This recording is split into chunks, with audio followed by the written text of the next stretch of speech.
Bonjour à tous et à toutes. Donc, je vais vous présenter aujourd'hui un atelier sur l'accouchement instrumental par méthode de forceps. Un petit rappel épidémiologique pour commencer. Donc, selon la dernière enquête périnatale de 2016, les naissances par voie basse non instrumentale représentent actuellement 67,4% des naissances. Les naissances par voie basse instrumentale représentent 12,2% des naissances et les césariennes 20,4% des naissances en France. Parmi les accouchements instrumentaux, la ventouse reste le principal instrument utilisé, avec une utilisation dans 49,8% des naissances par voie instrumentale.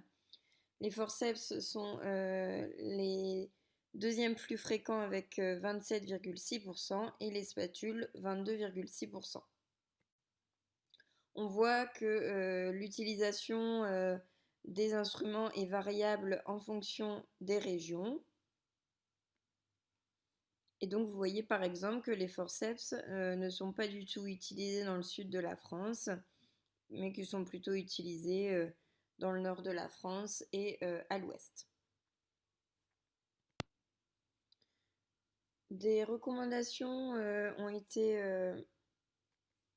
données par le CNGOF en 2008 concernant l'accouchement instrumental, avec les conditions préalables à tout accouchement instrumental, les indications et les contre-indications. Nous allons les voir rapidement. Donc tout d'abord, les conditions préalables à tout accouchement instrumental. Il faut évidemment avoir une bonne connaissance du dossier médical et obstétrical. Il faut que les membranes soient rompues, que la présentation soit céphalique. On ne fait pas d'accouchement instrumental sur une présentation du siège. La dilatation doit être complète et la présentation engagée. En cas de doute sur la variété de présentation, il est recommandé de réaliser une échographie. Il faut que l'analgésie maternelle soit adaptée, qu'il y ait une asepsie rigoureuse et que la vessie soit vidée. Avant tout accouchement instrumental, il est indiqué d'expliquer à la patiente l'indication de l'accouchement instrumental et le type d'accouchement instrumental décidé. L'épisiotomie, comme vu lors des recommandations sur la protection périnéale, est à la décision de l'opérateur, mais elle nécessite l'accord de la patiente. Il faut prévenir le couple qu'une césarienne peut être réalisée rapidement en cas d'échec d'extraction, notamment lorsque l'extraction paraît être difficile. L'obstétricien, la sage-femme, voire une troisième personne doivent être sur place. L'anesthésiste peut être sur place en cas de situation à risque ou de situation où un échec d'extraction est possible avec une décision de césarienne rapide. Voilà un petit tableau qui résume donc l'analyse préalable, donc c'est ce qu'on vient de voir avant, la préparation maternelle et la préparation de l'équipe. Donc il est important que l'équipe soit prévenue pour un accouchement instrumental. Quelles sont les indications de ces accouchements instrumentaux? Donc c'est les anomalies du rythme cardiaque fœtal qui peuvent faire donc suspecter la présence d'une acidose fœtale. Les efforts expulsifs inefficaces. Donc dans les recommandations, il est indiqué 30 minutes d'efforts expulsifs inefficaces. Actuellement, donc, des études sont en cours pour rediscuter ces 30 minutes et voir pour allonger le délai d'efforts expulsifs inefficaces quand le rythme cardiaque fœtal est normal. Et ensuite, les autres indications, ce sont toutes les contre-indications en manœuvre de Valsalva. Donc, c'est les efforts de poussée à glotte fermée, par exemple les adénomes hypophysaires ou des troubles neurologiques ou des cardiopathies maternelles à risque de décompensation. Quelles sont les contre-indications à l'accouchement instrumental? Ce sont les présentations de la face, du siège, du front et les présentations transversales. Une dilatation cervicale incomplète, car on a plus de risque de complications. Une présentation fœtale non engagée ou à la partie haute de l'excavation. Donc la partie haute n'est pas une contre-indication absolue mais relative, elle est à l'appréciation de l'opérateur. une variété de positions indéterminées, la disproportion fœto-pelvienne et une patiente non coopérante. Donc voilà un petit peu le rappel du bassin maternel. Donc une fois passé le détroit supérieur, la présentation fœtale est engagée. Elle s'engage d'abord partie haute, partie moyenne, puis partie basse. Si l'on mesure en échographie la distance entre la peau et la tête fœtale, lorsque nous sommes entre 55 et 65 mm, on considère que la présentation fœtale est engagée partie haute.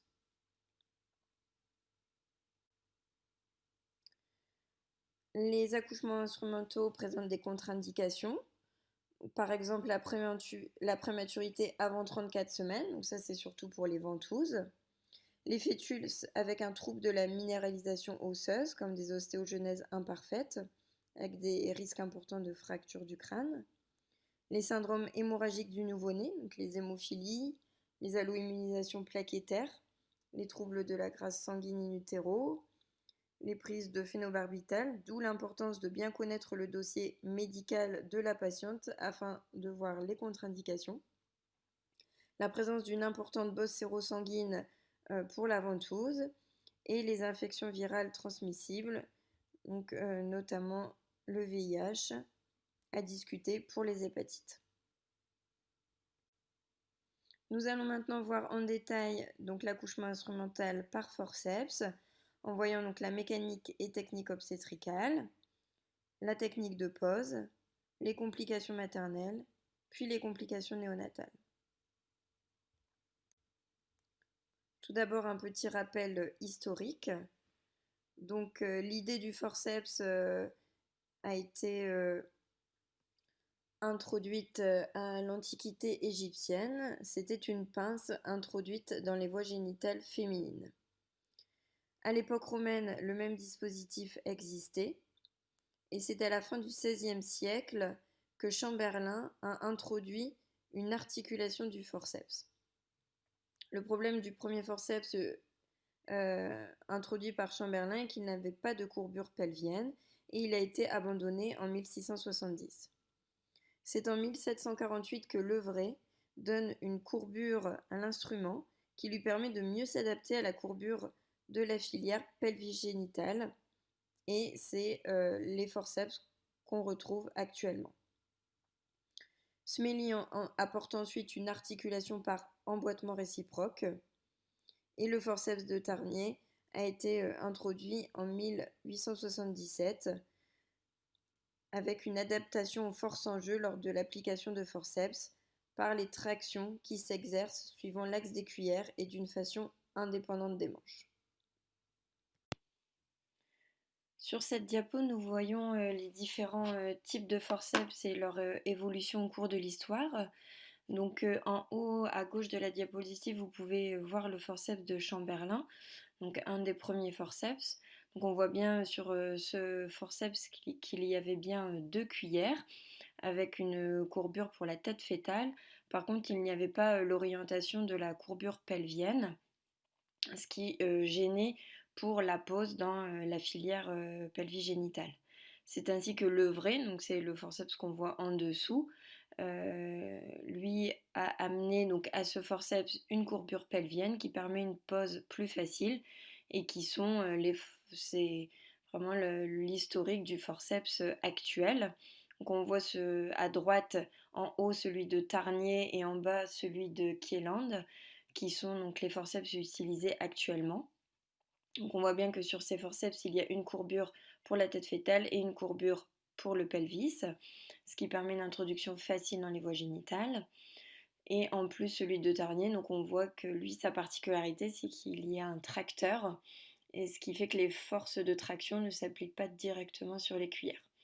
Pour ces 3 forceps, celui de Levray, Tarnier et Kieland, on voit une articulation centrale, donc ce sont des forceps à branches croisées.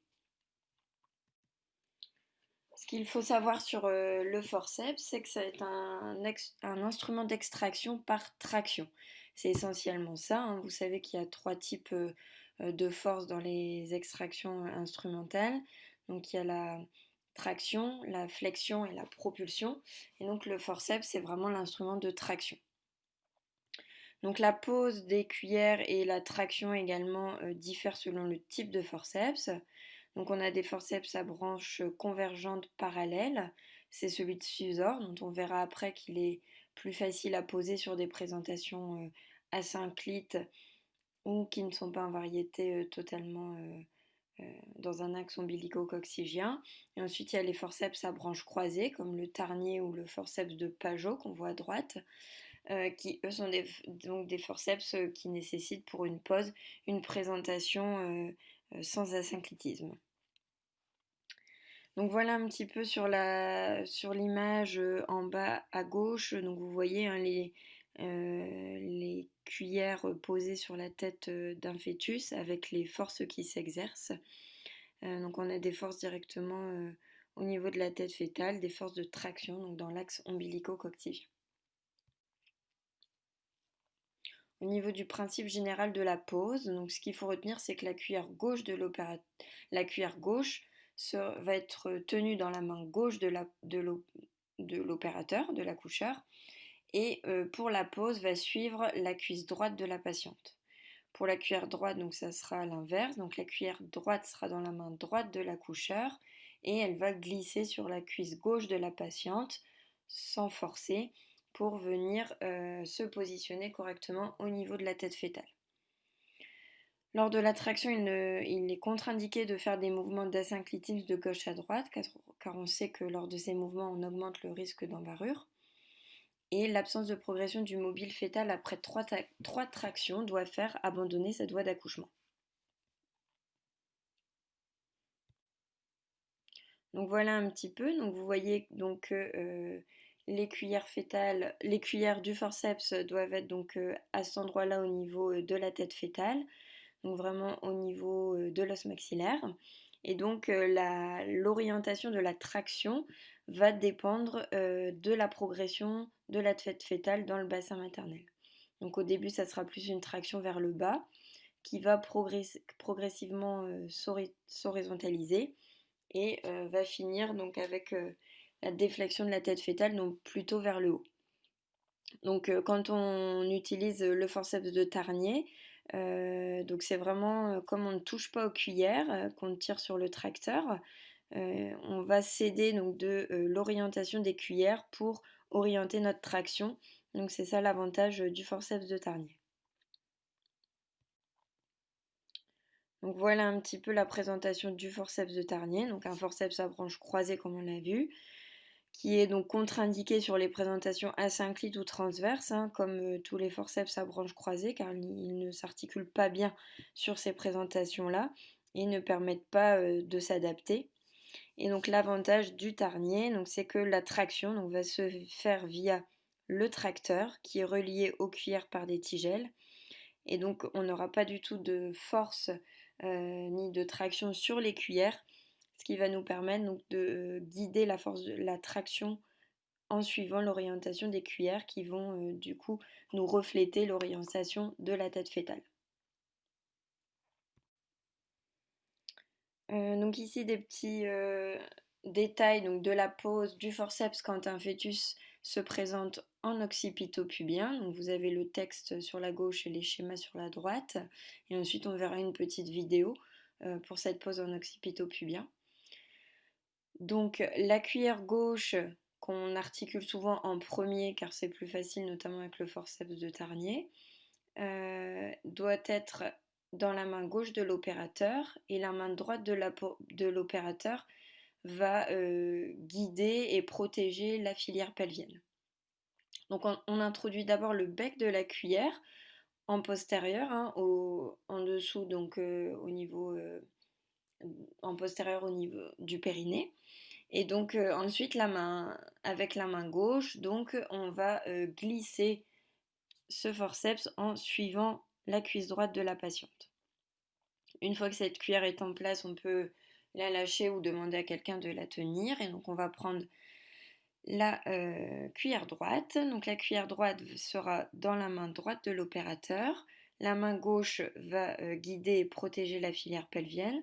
Donc on a introduit d'abord le bec en postérieur et ensuite, donc avec la main droite, on va faire un mouvement qui va suivre la cuisse gauche de la patiente et la cuisse sans forcer, et la cuillère va s'introduire de manière naturelle.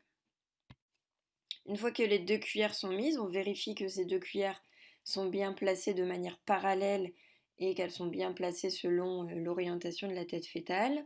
Et ensuite, on va donc articuler les 2 branches entre elles et utiliser la vis donc pour visser ces 2 branches entre elles.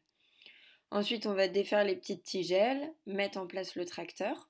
On revérifie une dernière fois que les cuillères sont bien placées, qu'on est satisfait de la pose de nos cuillères. Et ensuite, on va commencer à tracter. Donc, on dit toujours un écart de 2 travers de doigts entre la tige du tracteur et les branches, les branches des cuillères. La traction doit se faire au cours d'un effort expulsif maternel. Initialement, donc dans l'axe ombilico-coccygien, plutôt vers le bas, donc on suit l'axe des cuillères, et progressivement la traction va s'horizontaliser puis se redresser, être plus verticale. Une fois que la tête fœtale, a passé l'arcade pubienne, là on va commencer la déflexion de la tête fœtale. On peut retirer le tracteur à ce moment-là et s'aider donc d'une dernière poussée maternelle, donc sans le tracteur, juste avec les cuillères pour défléchir la tête fœtale. Une fois que la déflexion de la tête fœtale a bien lieu, on peut retirer les cuillères tout en maintenant le périnée. On va d'abord retirer la cuillère droite, puis la cuillère gauche. Et donc ça sera par un mouvement inverse. Donc pareil, pour retirer la cuillère droite, on longera la cuisse gauche de la patiente. Et pour retirer la cuillère gauche, on longera la jambe droite de la patiente.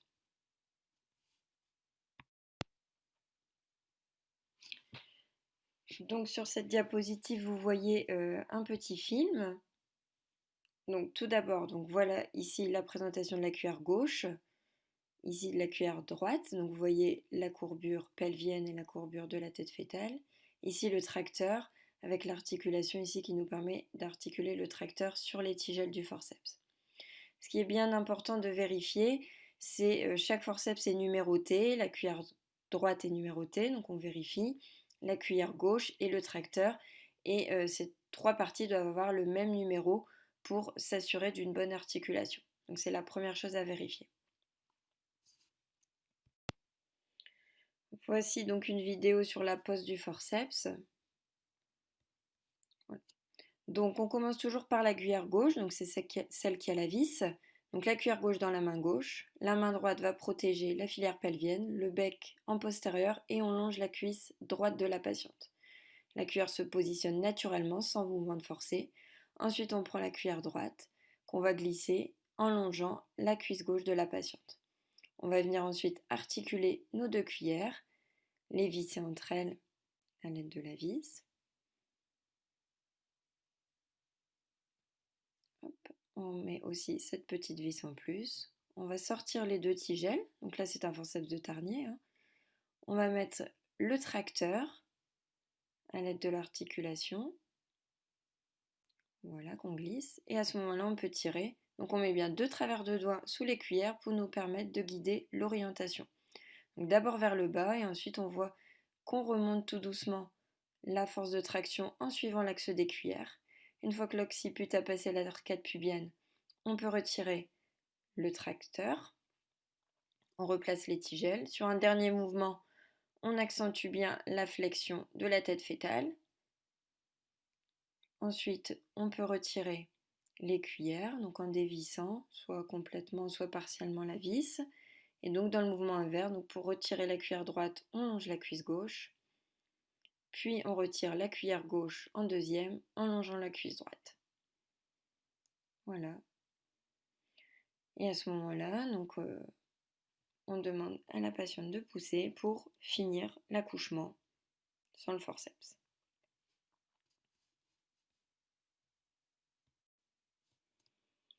Un forceps de Tarnier, donc, ou les autres forceps peuvent aussi se poser sur des présentations en occipito-iliaque gauche antérieure. La pose sera de la même manière, on commence par la cuillère gauche, puis la cuillère droite. Ce qu'il faudra faire attention, donc, c'est que l'articulation de l'instrument doit être un peu en oblique si votre variété est en gauche antérieure. Et donc ensuite, au moment de la traction, la tête fétale va finir sa rotation de 45 degrés pour finir l'accouchement en occipito-pubien. Pour la pose en occipito-iliaque droite antérieure, donc c'est pareil, les cuillères devront être posées un peu de manière oblique et elles vont se redresser lors de la traction. On peut commencer pour les présentations droite antérieure par poser la cuillère droite pour permettre d'aider le fœtus à finir sa rotation. La seule petite particularité quand on commence à poser la cuillère droite, c'est qu'on a une nécessité de décroiser les branches du fait de la vis avant d'articuler les deux cuillères entre elles, ce qui demande un petit mouvement supplémentaire, mais qui n'est pas très compliqué. Donc ça, c'était pour le forceps de Tarnier. Donc ici, un autre forceps, donc c'est le forceps de Pajot, qui est aussi un forceps à branches croisées, avec une courbure pelvienne également et une courbure pour la tête fétale. C'est un forceps qui n'a pas de traction. La pose est identique à celle au Tarnier, qui n'a pas de tracteur, excusez-moi. Du coup, on l'utilise essentiellement pour les présentations partie basse de l'excavation, parce qu'on aura moins de force de traction qu'un forceps de Tarnier.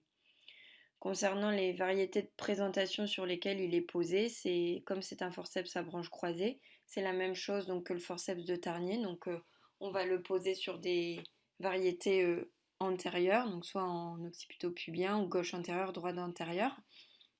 Mais on ne pourra pas le poser sur des présentations asynclites ou transverses. Un autre type de forceps, c'est le forceps de Susor, qui lui, à la différence des deux forceps vus précédemment, est un forceps à branches parallèles. Donc les cuillères ne vont pas se croiser. Donc il y a deux systèmes d'articulation, donc un au niveau au milieu, une vis de pression là, et une base d'articulation un petit peu plus loin.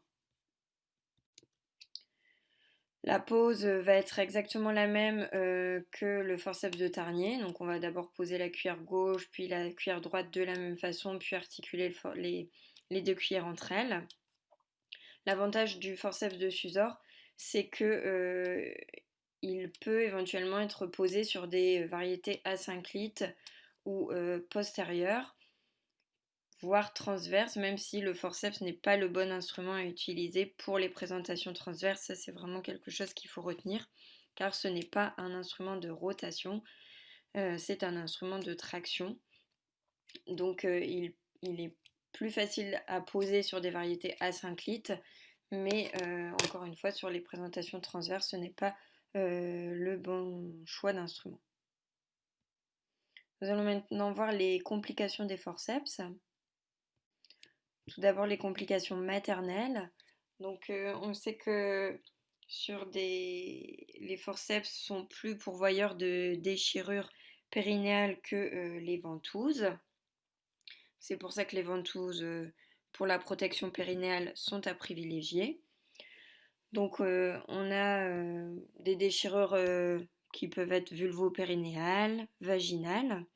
On peut avoir des déchirures cervicales mais qui sont plus rares. Hein. Ça c'est plutôt si la patiente n'était pas à dilatation complète, d'où l'importance de bien vérifier la dilatation cervicale. Et il y a des déchirures utérines décrites mais de manière exceptionnelle. Et souvent c'est des déchirures du col qui se sont prolongées vers le corps utérin. Ensuite, on peut avoir des déchirures tissulaires des espaces périgénitaux. On va avoir donc des hématomes pelvigénitaux qu'on appelle, ou thrombus. Donc il y a différents stades d'hématomes pelvigénitales, avec des stades qui peuvent être plus ou moins sévères, et ça peut être une complication assez grave pour la mère, du fait d'espaces qui ne sont pas limités, avec un saignement qui peut être abondant dans ces espaces qui sont non clos. On peut également avoir des lésions urinaires et digestives, mais qui sont quand même rares et qui sont, quand elles arrivent, liées à des mauvaises indications de forceps. Donc ça, c'était les complications immédiates. En complications secondaires, donc au niveau urinaire, on peut avoir une incontinence urinaire précoce, qui est vraiment pas rare, mais qui s'améliore très souvent et au final, à 6 semaines, euh, peu de patientes présentent une incontinence urinaire qui persiste. On peut avoir des fistules recto-vaginales. Donc ça, souvent, c'est plutôt quand il y a une déchirure avec un LOSA 4 ou un LOSA 4 non connu. Des retards de cicatrisation et des dyspareunies d'intromission. Donc toutes ces complications sont plutôt liées à des complications des déchirures périnéales. Donc en complications tardives, donc on sait que lors des accouchements instrumentaux, on a plus de risques d'incontinence urinaire et anale et on a plus de risques en utilisant un forceps qu'une ventouse. Les complications néonatales qu'on peut retrouver, donc il y a des complications hémorragiques cérébro-méningées.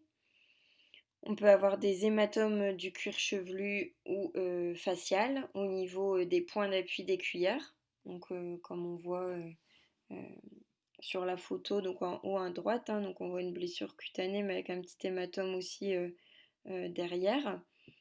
Donc les blessures cutanées, donc au niveau des joues, sur la photo du bas par exemple, on voit bien la trace de la cuillère. Au niveau de la région malaire, donc c'est souvent des oreilles, souvent de la mastoïde et de la nuque aussi, quand les cuillères elles sont posées de manière un peu asynclite. On peut avoir des lésions neurologiques intracérébrales, mais qui elles sont rares, des hémorragies méningées sous-arachnoïdiennes, voire intraventriculaires. Donc c'est ce qu'on voit, c'est ce que je vais vous montrer ici sur l'image du scanner, où donc on a un hématome sudoral là en postérieur. Donc c'est rare qu'elles apparaissent, souvent c'est plutôt associé avec une fracture du crâne ou une embarrure que spontanée, donc ça reste une complication rare du forceps. Une complication un petit peu moins rare, c'est les paralysies des nerfs crâniens, notamment la paralysie du nerf facial par compression du nerf à son émergence par le bec de la cuillère. Dans la grande majorité des cas, c'est totalement régressif, mais ça peut mettre plusieurs semaines avant de se résoudre complètement. Donc on comprend bien hein, quand on voit le schéma à côté que l'émergence du nerf facial, elle est vraiment très proche de la pose de nos cuillères. Ensuite, donc des lésions osseuses du crâne, fracture ou embarrure, hein, comme on voit sur l'image du scanner à droite avec une fracture occipitale. Donc il ne faut pas hésiter à faire un scanner cérébral en cas d'enfoncement d'une partie du crâne du fœtus pour éliminer cette complication qui nécessite une intervention chirurgicale. On peut aussi avoir des atteintes de l'œil qui ne sont pas rares, des hémorragies sous-conjonctivales, des exophtalmies passagères. Et après, on peut avoir des lésions plus graves, des atteintes de la chambre antérieure de l'œil, donc ça qui sont plus exceptionnelles. Et donc c'est lié à une pose un peu asynclite des cuillères avec un bec de la cuillère qui arrive donc au niveau de l'œil du fœtus. Voilà un modèle de compte-rendu de forceps. Donc lorsque vous faites votre compte-rendu écrit, donc toujours bien noter pourquoi vous êtes appelé. Ensuite, votre variété de présentation et le niveau d'engagement. Donc, je vous rappelle que c'est une contre-indication de faire un accouchement instrumental si le fœtus est non engagé. L'heure de décision de l'extraction et pourquoi vous avez choisi cet instrument. Ensuite, on note pose de la cuillère gauche, puis de la cuillère droite, ou l'inverse, hein, si vous avez commencé par la droite. Articulation sans difficulté. On note qu'on a vérifié la pose du forceps au toucher vaginal. Qu'ensuite, on a fait une traction dans l'axe ombilico-coccygien sur un effort de poussée, qui a permis d'amener la présentation du fœtus au détroit inférieur. On a retiré le tracteur, on a défléchi la tête fœtale, puis on a retiré les cuillères, la droite puis la gauche sans difficulté. On note ensuite l'heure de naissance et ensuite on note donc l'heure de délivrance placentaire, si on a des déchirures périnéales, le type de déchirure périnéale, le mode de suture et les saignements totaux. voilà pour le cours sur les forceps. J'espère que ça vous aura été utile. Bonne journée et merci.